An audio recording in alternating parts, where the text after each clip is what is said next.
네, 반갑습니다. BTC 경제학의 김프로입니다. 앞전 영상들에서 비트코인의 기본적인 개념들을 한번 먼저 말씀을 드렸다면 오늘은 제가 왜 많고 많은 투자들 중에서 비트코인에 투자를 하고 있는지, 그리고 현실적으로 어떻게 비트코인으로 돈을 벌어왔는지 제 방식, 제 생각을 솔직하게 좀 말씀을 드려볼 겁니다.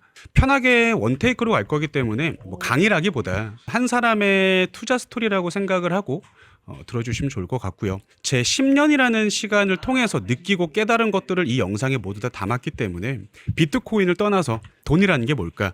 그리고 내 인생에서 돈과 투자라는 건 어떤 의미인가? 이 부분에서 나만의 신념과 확신을 한번 만들어 가보길 바라겠습니다.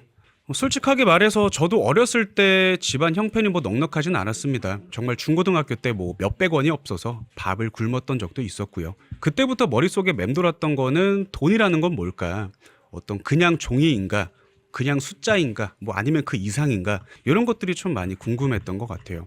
그러다가 살다 보니까 깨달은 게 하나가 있었죠. 우리가 대한민국에서 돈이라는 거에 대해서 배웠던 것들 대부분이 가스라이팅이었다라는 거죠. 한국은 보통 이렇게 배워요. 열심히 예금 적금해서 피땀 흘려서 돈을 모아라. 위험한 건 절대 하지 마라. 투자는 도박이다. 주식은 도박이다. 이런 얘기들 많이 들어보셨죠. 특히나 30대, 40대 분들은 초등학교 때 우리 은행에서 나와가지고 적금 통장 만들고 이런 것들도 기억이 나실 거예요. 근데 현실은 어떻죠? 월급 모아서 예금 적금만 한다라고 해서 5억, 10억을 만들 수 있는 건 아니죠. 그래서 어느 순간 사람들이 나도 이제 투자를 해야겠다. 그리고 보통 한국 주식부터 시작을 하게 됩니다.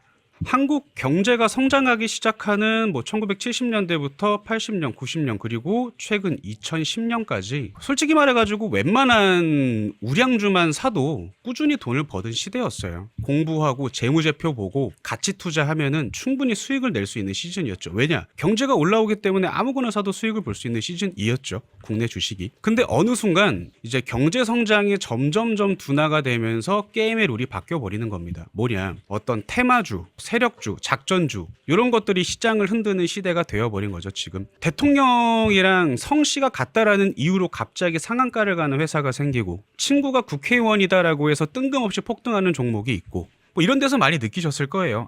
이건 더 이상 어떤 실력으로 싸울 수 있는 시장이 아니구나. 그리고 플러스로 이제는 실력에다가 눈치도 있어야 되고 운도 있어야 되고 감도 있어야 되는 시장이 되어버린 거죠. 실제로 저도 어떤 한 회사를 보고 투자를 했었는데 세력들이 그 주식을 내리면서 상식적으로 이해할 수 없는 손해를 많이 보기도 했었고 더 공부해야겠다 생각하면서 책도 수십 권 보고 노트에 진짜 빽빽하게 정리도 좀 해보고 차트 분석하고 각종 유튜브나 강의나 할 수 있는 건 다 해봤었는데 여기서 첫 번째 깨달음이 온 거는 돈도 사이클이라는 게 있다 였어요. 돈도 유행이라는 게 있고 돈도 트렌드를 탄다 였던 거죠. 어떤 시기에는 이 돈이라는 게 주식으로 가고 어떤 시기에는 부동산으로 가고 또 어떤 시기에는 환율로 가기도 하고 어떤 시기에는 채권으로 가기도 해요. 이 돈은 항상 돌고 돌고 있었다라는 거죠. 그러면 제가 여기서 결정할 수 있는 건 서핑을 하는 나는 바다에서 파도를 기다리고 있는 사람이 될 것인가 아니면 파도가 몰려오는 바다를 찾아다니는 사람이 될 것인가 였던 거죠. 제가 원래 좀 역사 쪽을 좋아했었어가지고 어떤 각 국가들이 가지고 있는 성격이라든지 각 국가가 보유한 어떤 고집들도 있고 그 국가의 역사들을 분석을 해보면 왜 지금 이런 정책을 펼치고 있나 이런 것들이 좀 보이기 때문에 그런 걸 기반으로 이제 지정학을 보는 공부를 했다 보니까 자연스럽게 이제 환율이라는 거를 공부를 하게 됐었는데 그쯤에 이제 환율로 투자하는 게 유행이었던 시즌이었거든요. 그러다 갑자기 코로나가 터진 거죠. 미국이 이제 전례 없는 돈을 풀기 시작을 한 겁니다. 이게 바로 양적 완화죠. 제가 여기서 봤던 포인트는 이거죠. 달러와 금은 같은 안전자산이에요. 그러면 여기서 달러 가치가 내려가면 금값은 올라갈 수밖에 없어요. 여기서 금값이 앞으로 크게 오를 수밖에 없겠다. 이걸 본 거죠.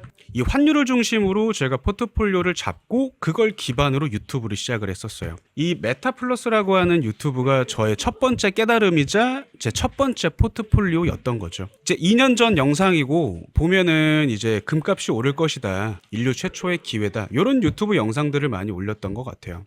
솔직하게 3, 4년 전까지만 해도 비트코인을 제가 공부는 하고 있었지만 어떤 국가 단위로 매수가 들어갈 거다라는 거는 이론적으로 생각은 하고는 있었지만 그래도 한 어떤 10년 뒤 얘기겠지라고 생각을 하고 있었죠. 이렇게 빨리 어떤 국가적인 단위에서 매수가 들어올 거라고는 사실 생각을 못했던 것 같아요. 왜냐하면 전 세계적으로 한번 경제 위기가 올 수밖에 없다라고 생각을 아직도 하고 있고요. 그때가 되면 정말 내 인생을 바꿀 수 있는 기회일 거다 생각을 하고 그때 저는 이제 비트코인을 매수하려고 준비를 하고 있었는데 트럼프라고 하는 사람이 스테이블 코인이라는 카드를 가지고 나와서 비트코인을 전략적 자산으로 가져가겠다라고 얘기를 했을 때 저는 이제 시간이 없다. 앞으로 남은 시간은 10년. 이 10년 안에 내 인생을 바꿔야겠다라고 두 번째 확신이 들었던 것 같아요.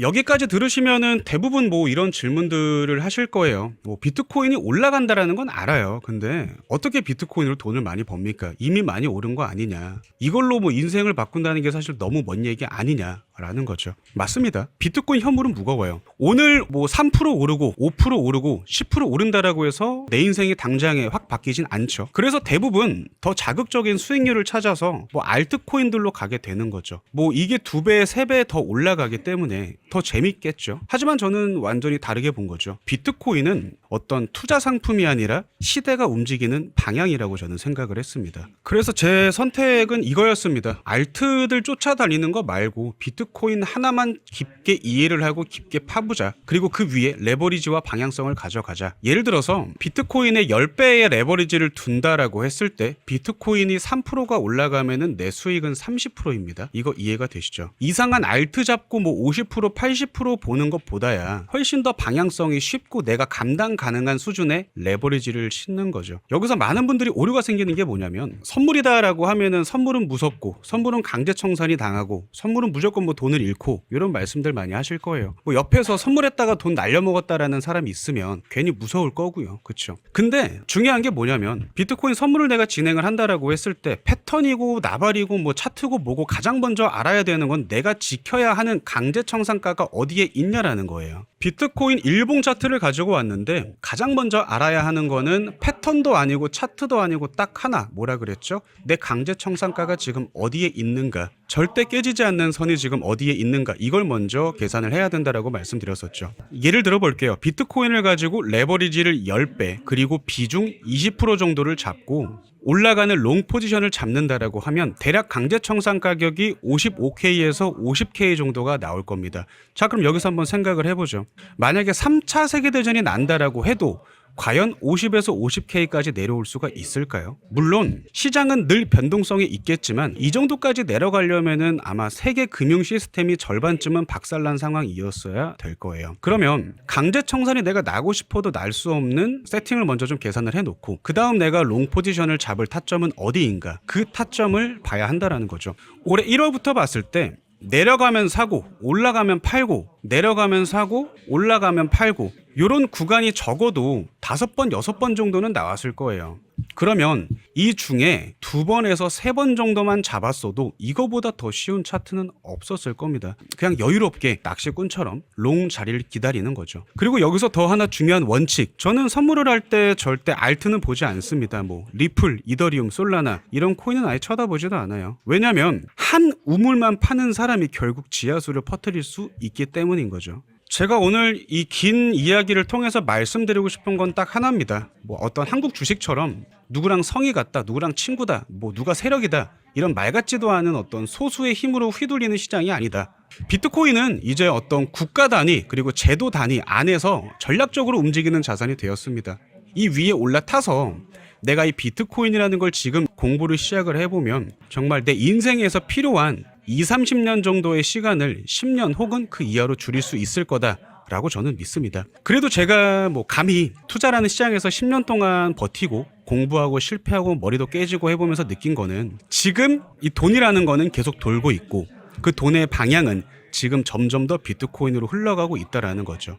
오늘 제 얘기가 여러분들께 어떤 단순한 정보가 아니라 나도 이제는 돈과 시대를 같이 봐야겠구나. 그리고 지금의 돈의 흐름은 비트코인으로 흘러가고 있구나. 라는 걸 느끼는 어떤 한 깨달음이 되었으면 좋겠고요. 제 BTC 경제학은 여러분들이 숫자만 보는 투자가 아니라 큰 그림을 같이 보면서 계속해서 좀 초보자들 입장에서 이 비트코인을 어떻게 봐야 할 것인가 이 부분의 챕터를 계속 이어갈 거기 때문에 구독 안 하신 분들은 구독 눌러주시고 꾸준히 이번 챕터 시청해 보시길 바라겠습니다. 그러면 다음 영상 좀 더 인사이트한 영상으로 인사드리도록 하겠습니다.